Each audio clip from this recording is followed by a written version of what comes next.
आज आपण जॉग्रफीची सुरुवात करणार आहोत. ॲक्च्युली त्या दिवशीच्या डिकोडिंग ऑफ जॉग्रफी सिलेबसमध्ये आपण ते पाहिलं होतंच. आज आपण थोडं खोलात जाणार आहोत. खोलात इन व्हॉट सेन्स? आता तुम्ही एक गोष्ट समजून घेतली पाहिजे की आता डिस्क्रिप्टिव्ह परीक्षा ज्यावेळेस लागू होते ना, त्यावेळेस त्या डिस्क्रिप्टिव्ह परीक्षेमध्ये काहीतरी असं बदल आहे ऑब्जेक्टिव्ह परीक्षेपेक्षा. ऑब्जेक्टिव्ह परीक्षेमध्ये आपल्याला घोकमपट्टी, थोड्याफार संकल्पना याच्या सहाय्याने पेपर सहज सॉल्व करता येत होता. पण डिस्क्रिप्टिव्ह परीक्षेचं तसं नाही आहे, हे नीट लक्षात घ्या. हा एक मुद्दा. दुसरा मुद्दा, MPSC याच्या आधी पण डिस्क्रिप्टिव्ह होती 2011-12 पर्यंत, पण तेव्हाचं MPSCचं स्वरूप हे फार वेगळं होतं. म्हणजे तेव्हा अतिशय साधे सोपे प्रश्न विचारायचे. म्हणजे अगदी आपण म्हणू शकतो ना, 12वीची परीक्षा आहे आपली HSCची, त्याच्या लेवलचे प्रश्न असायचे. पण आता तसं नाही. आता त्यांनी कॉपी पेस्ट UPSC केलेलं आहे. त्यामुळे आपण हे लक्षात घेणं गरजेचं आहे की पेपरचा दर्जासुद्धा UPSCच्या दिशेने जाणारा असेल. एक्झॅक्ट UPSC सारखं MPSC कधीच होऊ शकत नाही. क्लिअर? काल तुम्ही पाहिलं असेल प्रिलिमचा रिझल्ट लागला, म्हणजे MPSCचं अजून हेच चाललं आहे की परीक्षा घ्यायची नाही घ्यायची, कधी घ्यायची. तोपर्यंत यांनी परीक्षा घेऊन रिझल्टसुद्धा लावून टाकलेला आहे, हे नीट लक्षात घ्या. ते तर कधीपासून फॉलो करतात. ते पुढच्या वर्षीचं शेड्यूल प्री मेन्सचं सुद्धा टाकलेलं आहे. सो MPSC त्या बाबतीत नाही होणार तेवढी पंक्च्युअल, कारण त्यांचे पण लिमिटेशन आहे, ह्युमन रिसोर्स वगैरे सगळ्या गोष्टी. पण आपण काय गृहीत धरायचं आहे की पेपरचं स्वरूप हे UPSCच्या दिशेने असेल. म्हणजे कसं, चालू घडामोडीवर येणाऱ्या प्रश्नांची संख्या थोडी जास्त असणार आहे. हां, UPSC कसं आहे, GSचा कुठलाही पेपर घ्या, 80-90% प्रश्न चालू घडामोडीवर आधारित असतात.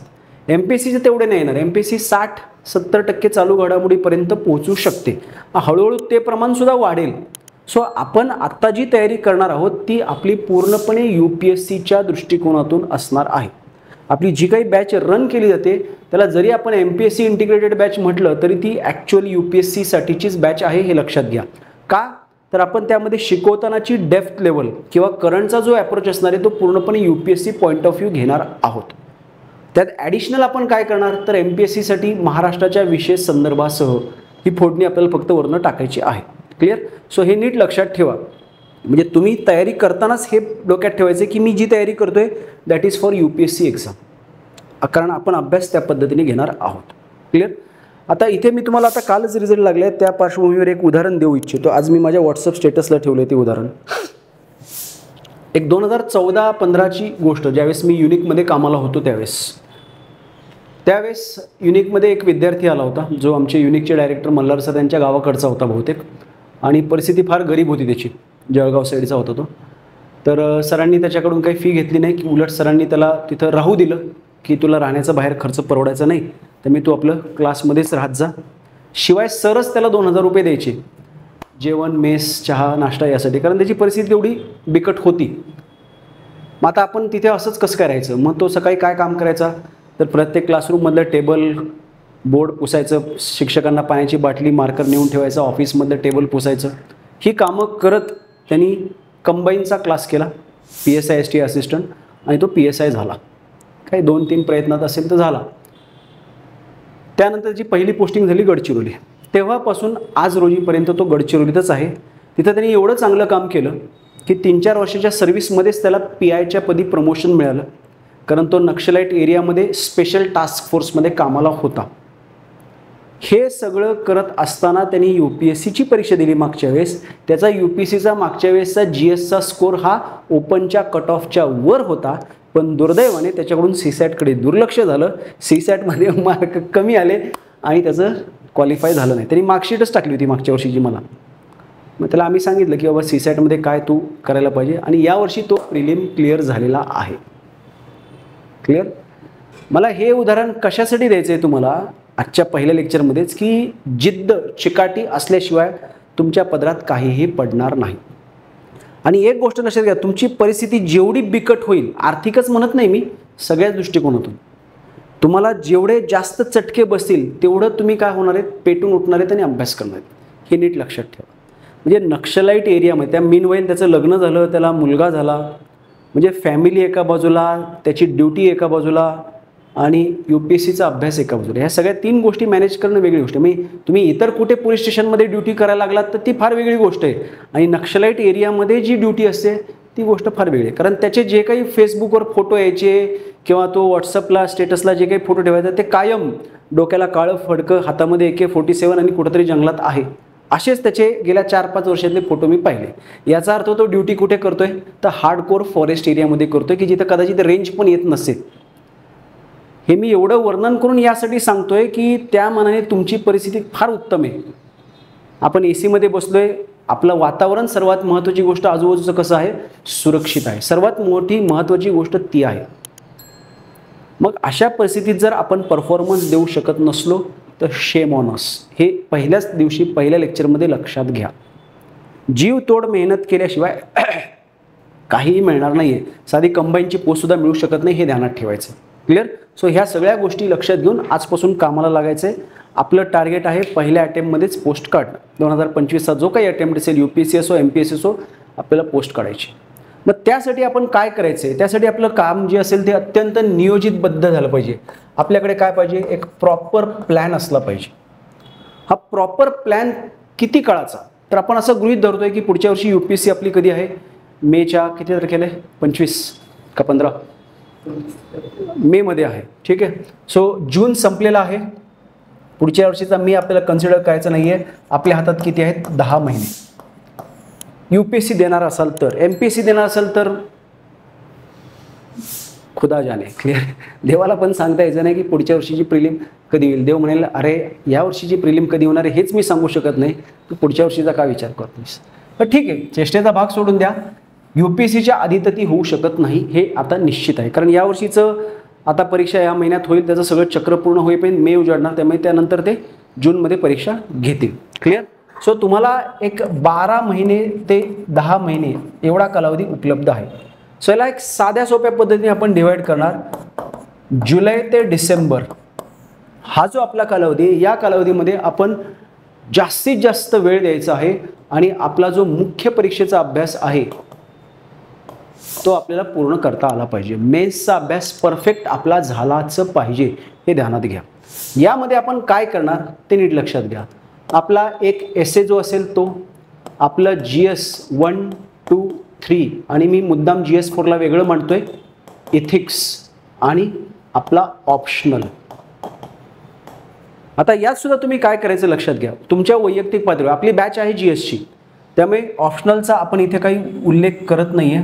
ऑप्शनल 6 महिन्यात आपला परफेक्ट झाला पाहिजे, एवढी काळजी घ्या। तुमची GSची जी बाजू आहे ना, 1, 2, 3 आणि हे 4 हे मी कव्हर करण्याची जबाबदारी घेतो। डिसेंबरपर्यंत आपलं ते जास्तीत जास्त चांगल्या पद्धतीने झालेलं असेल। थोडंफार जे काही राहील ते आपलं जानेवारीपासून मार्चपर्यंत आपण पूर्ण करणार, पण जो हार्डकोर भाग आहे तो आपण या कालावधीत संपवण्याचा प्रयत्न, आटोकाट प्रयत्न करणार, हे नीट ध्यानात घ्या। Is that clear? एसे ही तयारी आपली मीन व्हाईल होत राहील। जे काही आपले एसेचे शिक्षक आहेत ते सध्या आउट ऑफ स्टेशन आहेत, त्यामुळे ते येऊ शकले नाही किंवा तुम्हाला डेमो लेक्चर घेऊ शकले नाहीत, पण ते ज्यावेळेस जॉईन होतील त्यावेळेस त्यांचं लेक्चर अधूनमधून होईल, ज्यातून तुम्हाला एक गाईडलाईन मिळेल की एसेचा अभ्यास कसा करायचा, एसे लिहायचं कौशल्य कसं विकसित करायचं ते। सो या 6 महिन्यामध्ये, 6 महिन्यामध्ये आपला मेन्सचा अभ्यास आपण परफेक्ट करायचा। यामध्ये काय काय कंपोनंट कव्हर करणार आपण, तर स्टडी, त्यानंतर तुमचे जे कन्सेप्ट असेल ते कन्सेप्ट क्लिअर करणं, आणि सर्वात महत्त्वाचं रायटिंग प्रॅक्टिसवर आपण भर द्यायचा, हे लक्षात घ्या। म्हणजे अगदी डे 1, समजा मी उद्या काहीतरी शिकवलं तर या आठवड्यात आपले बेसिक कन्सेप्टच होतील, पृथ्वी, अक्षांश, रेखांश, ब्ला ब्ला ब्ला। सोमवारपासून आपण प्रॉपर सिलेबस सुरू केला की आपण काय फॉलो करणार आहे ते लक्षात घ्या। जो काही आपण टॉपिक घेतोय त्या टॉपिकवरचे मी तुम्हाला इन ॲडव्हान्स सांगणार की बाबा सोमवारपासून आपण भूरूपशास्त्र हा घटक सुरू करणार आहोत। सो त्या भूरूपशास्त्रावर आणि भारताच्या प्राकृतिक रचनेवर गेल्या 13 वर्षात 2011 पासून 2023 पर्यंत UPSCने काय प्रश्न विचारलेले आहेत हे शोधून काढायचे, ही तुमची जबाबदारी। यासाठी रेडीमेड क्वेश्चन पेपर ॲनालिसिस वापरायचं नाही, प्रश्नपत्रिका वाचा। त्या प्रश्नपत्रिकेमध्ये प्रश्न सापडला, कशाशी संबंधित आहे, लँडस्लाईडशी संबंधित आहे, तो भूरूपशास्त्राचा आहे, तो बाजूला काढायचा आणि ते लिहून काढायचे। तुम्ही काय करता, युजली रेडीमेड मार्केटमध्ये मिळतं ते प्रश्न उचलायचे आणि सांगायचं की हा याच्यावर आलाय, तो त्याच्यावर। इथे आपण आपल्या मेंदूला कुठलाही त्रास देत नाहीये, आपल्या मेंदूला काम द्यायचं आहे, त्याला विचार करायला व्हायचा आहे की हा प्रश्न कशावरचा आहे, कोणत्या टॉपिकवरचा आहे। नाही कळालं तुम्ही आम्हाला विचारा, आम्ही तुम्हाला सांगतो। सो त्या पद्धतीने आपण पुढे जायचं आहे, हे नीट लक्षात घ्या। सो त्या रायटिंग प्रॅक्टिस दरम्यान आपण काय करणार की समजा एक उदाहरण म्हणून सांगतोय, पृथ्वीच्या अंतरंगाचा आपण अभ्यास करतोय. या पृथ्वीच्या अंतरंगाचा अभ्यास करताना आपल्याला काही फॅक्च्युअल माहिती आहे ती आपण पाठ करणार, कन्सेप्च्युअल माहिती मी तुम्हाला शिकवणार आहे. सो या टॉपिकवर आत्तापर्यंत काय प्रश्न आलेले आहेत मेन्समध्ये ते तुम्ही लिहून काढायचे. हां, प्रिलिमचं जे म्हणतोय ना आपण ऑब्जेक्टिव्ह स्वरूपातले प्रश्न, नो प्रॉब्लेम, तुम्ही ते रेडीमेड जे काही क्वेश्चन पेपर ॲनालिसिसमध्ये आहेत ते सगळे बरोबर कॅरी करा. का? कारण ते लिहित बसायला खूप वेळ जाणार आहे. ते मे बी 25-30 प्रश्न असू शकतात. Combine prelim, combine mains, Rajyaseva prelim, Rajyaseva objective mains, 4 परीक्षांमध्ये त्या टॉपिकवर कोणते प्रश्न आले होते ते आपण कंपाईल करायचे. क्लिअर? मग आपण तो टॉपिक अभ्यासला की आपण त्याची उत्तरं लगेच सोडवणार आहोत. ऑब्जेक्टिव्ह तर आपण झटकन सोडू शकतो. जे काही डिस्क्रिप्टिव्ह प्रश्न असतील त्यामध्ये आपण चर्चा करणार की याच्या उत्तरामध्ये काय आलं पाहिजे, काय लिहिलं गेलं पाहिजे. प्लस त्यात मी काही तुम्हाला मॉडेल क्वेश्चन्स प्रोव्हाइड करेन आणि मग ते UPSCचे PYQ मेन्सचे आणि मी प्रोव्हाइड केलेले मॉडेल क्वेश्चन्स याची उत्तरं लिहिण्याचा सराव तुम्ही केला पाहिजे. म्हणजे तुम्ही इतक्या मोठ्या प्रमाणात उत्तरं लिहिली पाहिजेत की आम्हाला ते तपासता या 5 विद्यार्थ्यांमध्ये वैताग आला पाहिजे की आता किती तपासायची. ही वेळ आली पाहिजे, तेव्हा मी म्हणू शकतो की आता तुमची रायटिंग प्रॅक्टिस प्रॉपर होते. प्रत्येक वेळेस आपण जे काही उत्तर लिहितोय त्यात काही ना काही चुका होतात. त्या चुका पुढच्या उत्तर लिखाणामध्ये दुरुस्त झाल्याच पाहिजेत. Mistake should not be repeated. त्यासाठी तपासलेली उत्तरं व्यवस्थित फाईल करून ठेवायची. पुढचं उत्तर लिहिण्याआधी एक त्याचा रिव्ह्यू घ्यायचा की आपल्याकडून काय चुका झालेल्या होत्या, त्या आता आपल्याला कशा अवॉइड करायच्या आहेत.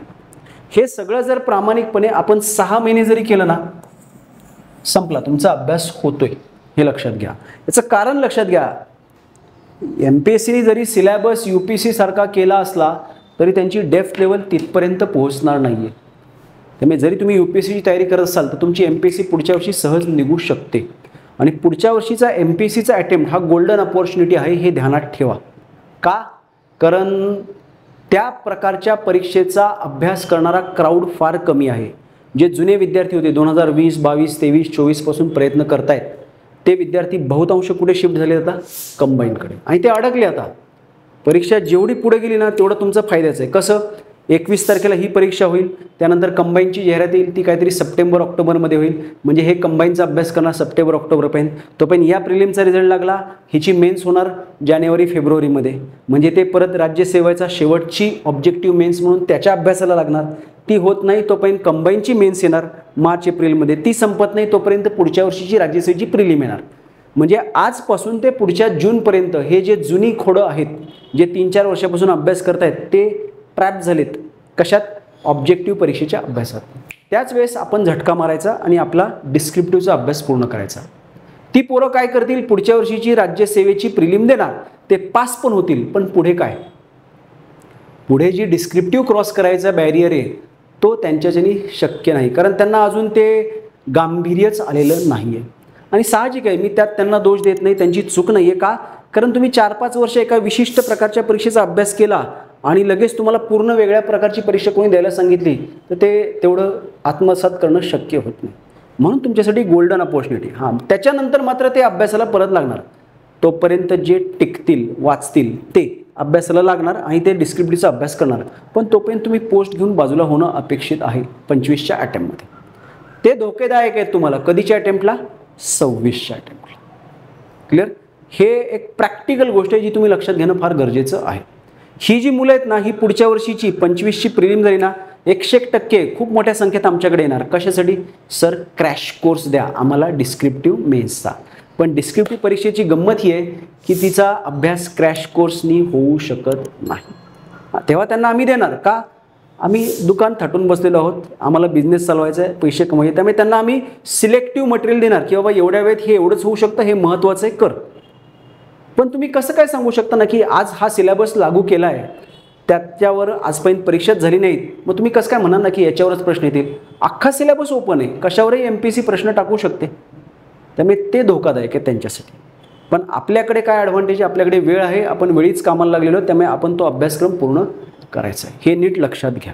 क्लिअर? समजलेलं आहे? सो या पद्धतीने आपल्याला पुढे जायचं आहे. आता आपले जे GSचे पेपर आहेत ते नीट लक्षात घेऊ आपण. इथिक्सला मी थोडा वेळ बाजूला सोडतोय. तुम्ही डेमो लेक्चर्स पाहिले असेल इथिक्सचे, ॲक्च्युली अपलोड झाले नाहीत प्रॉपरली, नेटचा इश्यू झाला होता त्यामुळे.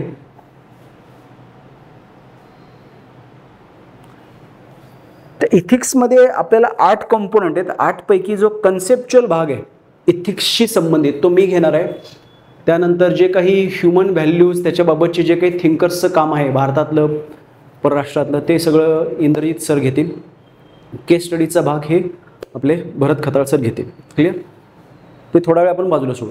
या GS 1 2 3चा ज्यावेळेस आपण विचार करतो ना त्यावेळेस आपल्याला काय दिसतंय तर सर्वसाधारणपणे UPSCचा पॅटर्न आपण फॉलो करताना आपल्याला टोटल 20 क्वेश्चन्स तिथे आढळणार आहेत. या 20 क्वेश्चन्समध्ये आपल्याला 10 क्वेश्चन्स किती मार्काला? 10 मार्काला आहेत. आणि आणखी 10 क्वेश्चन्स कितीला आढळतील आपल्याला? 15 मार्क्सला आढळतील. म्हणजे 10 10 100 आणि 15 10 150. टोटल किती झाले? 250 मार्काचा पेपर झाला आपला. म्हणजे थोडक्यात तुम्हाला किती प्रश्न सोडवायचे? 20 प्रश्न सोडवायचे. आणि शक्यतो तिथं कुठलाही ऑप्शन हा नाही तर तो, तो नाही तर हा पर्याय नसणार आहे हे लक्षात घ्या. Got it? आता ह्या पहिल्या पेपरमध्ये काय असणार? History, geography, social issues. याच्यामध्ये तुमचं कॉन्स्टिट्यूशन, फॉरेन रिलेशन्स, याच्यामध्ये economics, environment, science plus disaster management अशा गोष्टी येणार आहेत. सो आपण ज्यावेळेस हे एक एक घटक घेतो ना त्यावेळेस आपल्याला गेल्या 13 वर्षाच्या पेपर्सचा प्रॉपर आढावा घ्यायचा आहे. त्यासाठी आजपासूनच कामाला लागायचं. हिस्ट्री, जॉग्राफी आणि सायन्स हे 3 विषय आपण स्टार्ट करतोय. या 3 विषयांचे काय काय प्रश्न आलेले आहेत गेल्या 13 वर्षात हे लिहून काढायचे. इंग्लिशमधले तसे तसे. जमलं ट्रान्सलेशन करा त्याचं, नाही तर गुगल ट्रान्सलेटर वापरून ते ट्रान्सलेट करून मराठीत पण प्रश्न लिहायचा. आणि घटकनिहाय लिहिण्याचा प्रयत्न करा. तुम्हाला जर वाटलं की हा प्रश्न कोणत्या घटकात येतोय जॉग्राफीमधल्या समजत नाही, लगेच मला प्रश्न मेसेज करायचा हिस्ट्रीचा भरत सरांना, सायन्स जॉग्राफी मला, लगेच ते सॉर्टिंग करून घ्यायचं. क्लिअर? असं आजपासूनच कामाला लागायचं जेणेकरून पुढच्या 15 दिवसात, 15 दिवस पण खूप झाले, पुढच्या आठवड्याच्या शेवटपर्यंत तुमचे 13 वर्षाच्या पेपर्सचं या 3 विषयाचं हिस्ट्री, जॉग्राफी आणि सायन्सचं ॲनालिसिस झालेलं असलं पाहिजे. हे नीट लक्षात ठेवा. कुणाचीही मदत न घेता, शिक्षक सोडले तर कुणाचीही मदत न घेता ते करायचं आहे. आता इथे थोडंफार आपण वेळ नियोजनाबद्दल बोलू आणि मग पुढे जाऊयात. आपल्या 3 तासाचा पेपर आहे, बरोबर? 3 तास म्हणजे 6 त्रिक 18, 180 मिनिटांचा आपला पेपर आहे. ह्या 180 मिनिटाला आपण कसं डिवाईड करणार हे मी आज का सांगतोय? कारण इथून पुढे ज्यावेळेस आपण उत्तरं लिहिण्याचा सराव करू, अगदी सुरुवातीपासून वेळ लावून लिहायचा प्रयत्न नाही करायचा, पण किती वेळेत होतं आहे याचा अंदाज घ्यायचा. मी समजा एखादा प्रश्न तुम्हाला सांगितलं, याचं उत्तर लिहा, तर तुम्हाला काय करता आलं पाहिजे? ते मी किती वेळेत लिहिलं, त्यात माझे किती शब्द आले याचा प्रॉपर अंदाज घेणं गरजेचं आहे. हे नीट लक्षात ठेवा. ओके. आता ह्या 180 मिनिटातले काय करायचं लक्षात घ्या. पहिले 15 मिनिट बाजूला, शेवटचे 15 मिनिट बाजूला काढले, म्हणजे थोडक्यात आपण अर्धा तास 30 मिनिटं बाजूला काढले. राहिले किती? 150 मिनिटं. क्लिअर? 150 मिनिटात किती प्रश्न सोडवायचे आपल्याला? 20 प्रश्न. त्याला आपण थोडं राऊंड फिगर करूयात. आपण काय करूयात, याला करू 10, याला करू 10. हे थोडी घाई गडबड होईल पण ठीक आहे. 10 10 20, 180 मधून 20 गेले, राहिले किती? 160. 160 मिनिटात आपल्याला किती प्रश्न सोडवायचे? 20 प्रश्न. तसं न मोजता 160 मिनिटात आपल्याला किती मार्काचा पेपर अटेम्प्ट करायचा आहे? 250 मार्काचा.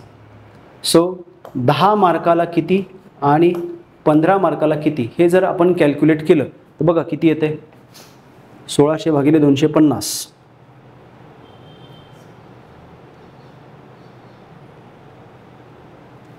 एक साधारणतः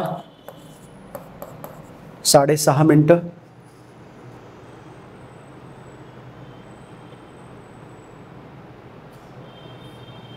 साडे 9 मिनिटं. एवढा वेळ आपल्याला एका प्रश्नासाठी मिळतोय. बघा बरोबर आहे का?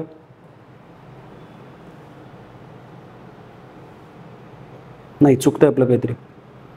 बरोबर आहे. ठीक. एक रफली 6 मिनटं 9 मिनटं असं आपण पकडायचे.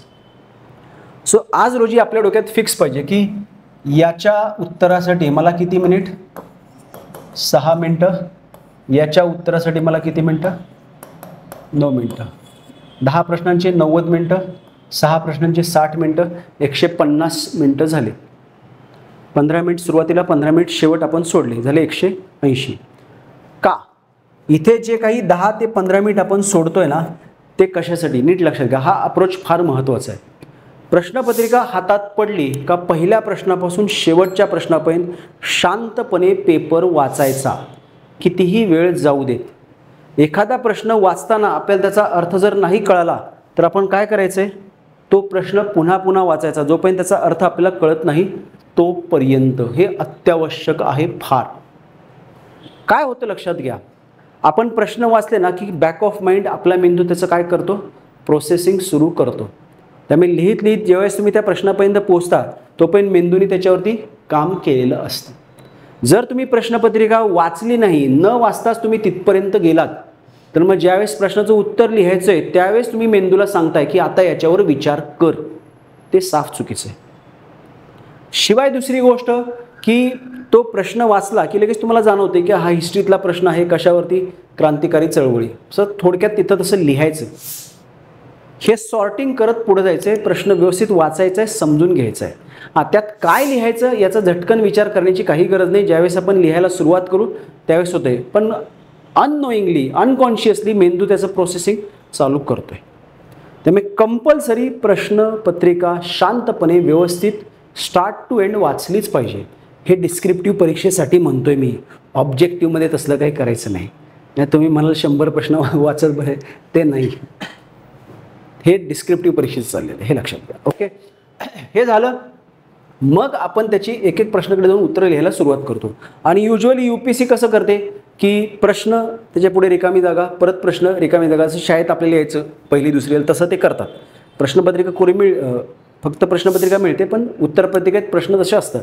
त्यामुळे प्रॉब्लेम काही नाही. समजा तुम्हाला पहिल्या प्रश्नाचं उत्तर उत्तम येतं आहे, मग चौथ्याचं उत्तम येतं आहे, 5व्याचं उत्तम येतं आहे, सो ते प्रश्न तुम्ही अटेम्प्ट करा.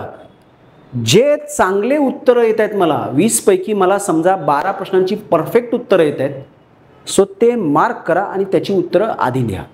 पण हे कधी कळतं, जर तुम्ही सुरुवातीलाच प्रश्नपत्रिका व्यवस्थित वाचली तर तुम्हाला हे कळणार आहे, हे ध्यानात घ्या. Is that clear? सो त्या पद्धतीने आपण पुढे जाणं गरजेचं आहे. Are you getting it? पुढे जायचं आता. सो हा झाला वेळ नियोजनाचा मुद्दा. आता आपण जाऊयात आपल्या प्रॉपर जॉग्राफीकडे. आपण ज्यावेळेस आपल्या भूगोलाचा अभ्यास करतो ना त्यावेळेस आपल्याला काय घटक आहेत ते मागच्या लेक्चरमध्ये आपण पाहिलेले आहे, मी ते परत रिपीट करणार नाही. पण आज काय घेणार आहे मी, तर मग ह्या भूगोलामध्ये जे घटक आहेत त्या घटकांपैकी कोणते घटक चालू घडामोडीच्या संदर्भात येतात हे आज आपण प्रकर्षाने बघायचं. हे मी आजच्या लेक्चरला का सांगतोय, तर आज मी तुम्हाला हे सांगितलं आणि तुम्ही नोट डाऊन केलं की ऑटोमॅटिक तुम्ही न्यूजपेपर वाचताना, मॅगझिन वाचताना त्या घडामोडी शोधण्याचा प्रयत्न कराल आणि त्याला या बेसिक कन्सेप्टशी कोरिलेट करण्याचा आपल्याला प्रयत्न करता येतो. क्लिअर? सो त्यामुळे मी ते आज तुम्हाला सांगतोय.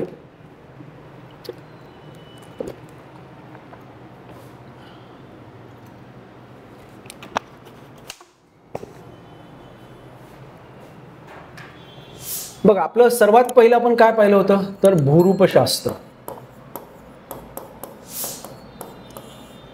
ह्या भूरूपशास्त्रामध्ये आपण भूगोलामधल्या सर्वात महत्त्वाच्या बेसिक संकल्पांचा अभ्यास करतो. भूरूप काय असतात, पर्वत, पठार, मैदानं, त्यात बदल कसे होतात, हा सगळा स्टॅटिक भाग आपण अभ्यासतो. पण त्यातून आपल्याला काही चालू घडामोडी विषयक मुद्दे येतात. कोणते मुद्दे? जसं की बघा आता भूकंप. भूकंप हा स्टॅटिकच मुद्दा आहे, पण या भूकंपामुळे उद्भवणाऱ्या काय, सुनामी. आणि मग हा आपल्याला टॉपिक कुठे घेऊन जातोय, आपत्ती व्यवस्थापनाकडे. प्लस हा टॉपिक आपल्याला कुठे नेऊन जातोय, सायन्स टेक मधलं दूरसंवेदन व जॉग्राफिकल इन्फॉर्मेशन सिस्टीम. म्हणजे ज्यावेळेस आपण भूरूपशास्त्रामध्ये भूकंपाचा अभ्यास करणार का लगेच आपण कशाचा अभ्यास करणार अपेक्षित आहे, सुनामी काय असतात. मग या सुनामीचं आपण पूर्वकथन करू शकतो. सुनामीसाठीचं आपत्ती व्यवस्थापन यंत्रणा काय आहे ते आपण अभ्यासू शकतो. त्या यंत्रणेकरता आपल्याला कोण मदत करते तर दूरसंवेदन उपग्रह आणि जॉग्राफिकल इन्फॉर्मेशन सिस्टीम नावाचे सॉफ्टवेअर.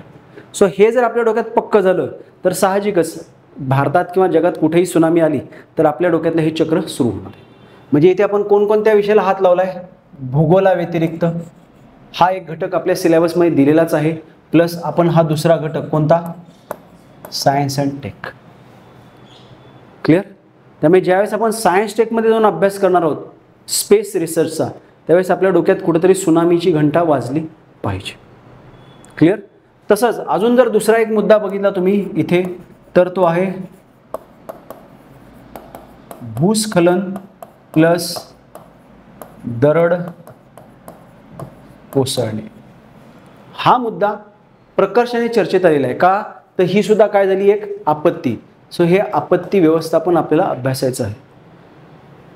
यामध्ये आपण काय अभ्यासणार, हे काय असतं, कसं होतं ते, याच्यामध्ये आपण काय अभ्यासणार, त्याचं प्रेडिक्शन करू शकतो का आपण, त्याला आपण थांबवू शकतो का, त्याच्यापासून वाचण्यासाठी आपण काय मदत घेऊ शकतो, जर ती आपत्ती उद्भवली तर त्यातून बाहेर पडायचं, जीव वाचवायचा, जीवितहानी कमीत कमी करायची यासाठी आपण काय करू शकतो, हे सगळं आपल्याला इथं अभ्यासायचं आहे. क्लिअर. सो हे भूरूपशास्त्रामधले दोन प्रमुख घटक झाले की जे चालू घडामोडीशी संबंधित आहेत. त्यानंतर आपण या भूरूपशास्त्र प्लस आपण इथे लिहूयात भारत प्राकृतिक रचना, दोन्हीचा अभ्यास आपण एकत्रित करतो. सो ही भारताची जी प्राकृतिक रचना आहे त्या प्राकृतिक रचनेबाबत महत्त्वाचे मुद्दे.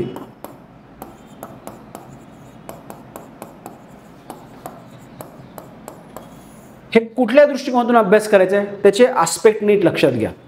त्याचे आस्पेक्ट दोन आहेत. एक आहे पर्यावरण दृष्ट्या आणि दुसरं आहे आर्थिक दृष्ट्या. आता हे असं तुम्हाला कुठलंही पुस्तक सांगणार नाही, हे नीट लक्षात घ्या. जर तुम्ही UPSCच्या गेल्या 13 वर्षाच्या PYQचा प्रॉपर आढावा घेतला तर तुम्हाला हे लक्षात येईल. जे मी तुम्हाला आत्ता रेडीमेड मांडतोय. का देतोय रेडीमेड, कारण अशा पद्धतीने आपण विचार करायची सवय लावायची आहे. मग आपोआप आपण काय करू शकतो, क्वेश्चन्स प्रेडिक्ट करू शकतो. या गोष्टीवर असा प्रश्न येईल, त्या गोष्टीवर तसा प्रश्न येईल. उदाहरण असं देतो मी तुम्हाला, गेल्या 5-6 वर्षापूर्वी UPSCने ऑलरेडी प्रश्न टाकलेला आहे याच्याबद्दल. भारताच्या प्राकृतिक रचनेमधला एक विभाग हिमालय, त्या हिमालयामध्ये पर्यटन मोठ्या प्रमाणात वाढल्यामुळे हिमालयात सारख्या संवेदनशील भागातील परिसंस्था कोसळण्याच्या मार्गावर आहे. मग यासाठी तुम्हाला आधी हे माहिती पाहिजे की हिमालयाची प्राकृतिक रचना काय आहे, हिमालयाचं पर्यावरणाच्या दृष्टिकोनातून महत्त्व काय आहे, हिमालयामध्ये मोठ्या प्रमाणात एवढं पर्यटन का वाढलं आहे आणि मग पर्यटक मोठ्या संख्येत तिथं गेल्यामुळे काय प्रॉब्लेम होतोय. अशा अनेक गोष्टी आहेत. एक एक गोष्ट मी सांगतोय तुम्हाला. हे मी आज सविस्तर एवढं का सांगतोय तर तुम्हाला ती दिशा मिळणं फार गरजेचं आहे अभ्यासाची. हिमालयाची निर्मिती कशा प्रकारे झाली ते आपण इथे अभ्यासलं. ठीक आहे. त्यानंतर आपण काय म्हणतोय, या हिमालयामध्ये पर्यावरणाचं महत्त्व एवढं का आहे, कारण हिमालय हा असा पर्वत आहे की त्याच्या 3 रांगा, शिवालिक, त्याच्यापेक्षा उंच मध्य, त्याच्यापेक्षा उंच बृहद हिमालय. सो प्रत्येक उंचीवर हिमालयामध्ये वेगवेगळं हवामान आहे. एक उदाहरणार्थ लक्षात घ्या, हिमालयामधलं जे पहिलं आहे काय काय म्हणतो आपण त्याला, ते शिवालिक, तिथे सदाहरित वन आढळतात. तुम्ही थोडं उंच गेलात तर तुम्हाला कॉनिफेरस म्हणजे सूचीपर्णी तैगा स्वरूपाची वनं आढळतात. आणखी उंच गेलात तर अल्पाईन, त्याच्यापेक्षाही उंच गेलात तर कायमस्वरूपी बर्फाच्छादित. सो प्रत्येक ठिकाणी पर्यावरणाची परिस्थिती कशी आहे, फारच वेगवेगळी आहे. आणि तिथे आत्तापर्यंत मानवाचा जास्त काही शिरकाव झाला नव्हता, त्यामुळे तिथला भाग हा पर्यावरण संपन्न होता. आता काय झालं की भारतातलं पर्यटन वाढलं, त्यातल्या त्यात हिमालयातील पर्यटनाचा विकास जास्त झाला. आता मग असं काय झालं, एवढे दिवस भारतातल्या लोकांना हिमालय पर्वत माहिती नव्हता का, तर तसं नाही आहे. इथे 2 गोष्टी आहेत. पहिली गोष्ट, भारताचं हवामान आहे उष्णकटिबंधीय, त्यामुळे भारतीय लोकांना वर्षभर जास्त तापमानात राहावं लागतं. मग थोडंसं विरंगुळा म्हणून कुठं जायचं, तर कुठं जाणं प्रेफर करतील भारतीय लोक, जिथे तापमान कसं असेल, कमी. मग तसं सर्वात नियरेस्ट काय तर हिमालय. आणि ते सुद्धा भारतातील चक्र कसं आहे की सुट्ट्या उन्हाळ्यात असतात, का मग लोक बरोबर उन्हाळ्यात कुठं जाणं प्रेफर करतील? हिमालयात. मग तर ते आमच्या वेळेससुद्धा मी शाळेत होतो तेव्हासुद्धा उन्हाळ्यातच सुट्ट्या असायच्या, पण आमच्या आईवडिलांनी कधी आम्हाला हिमालयात नेलं का फिरायला? कधीच नाही.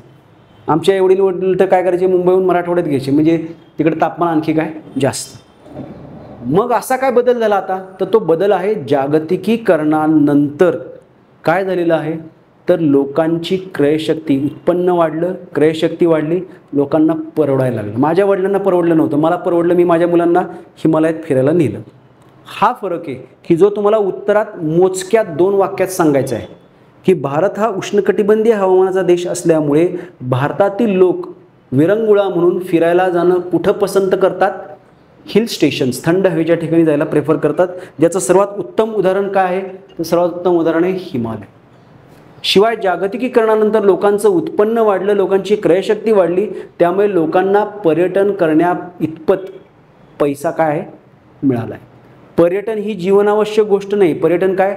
सुखचैनीची सेवा आहे. पर्यटन केलं नाही तर माणूस मरणार आहे का? अजिबात नाही. त्यामुळे पर्यटन माणूस कधी करतो की सगळ्या गरजा भागून सुद्धा अजून खिशात खुळखुळ आवाज येत असेल तरच माणूस पर्यटनाला जातो. सो तो बदल आपल्याला भारतीय समाजामध्ये जागतिकीकरणाची अंमलबजावणी यशस्वीपणे झाल्यानंतर दिसला आणि मग हिमालयात जाणारी गर्दी काय झाली? वाढली. आता मग ही गर्दी वाढल्यावर त्या संवेदनशील पर्यावरणावर कशा प्रकारे विपरीत परिणाम होणार आहे ते आपल्याला सांगता आलं पाहिजे, ज्याचा अभ्यास आपण कुठल्या सेक्शनमध्ये करणार? पर्यावरणामध्ये. मग तुम्ही नीट लक्षात घ्या, आपण 3 विषयांना हात लावलेला आहे. इथे आपण कशाला हात लावला? भूरूपशास्त्र. त्यानंतर आपण पर्यावरणाचा विचार केलेला आहे. क्लिअर?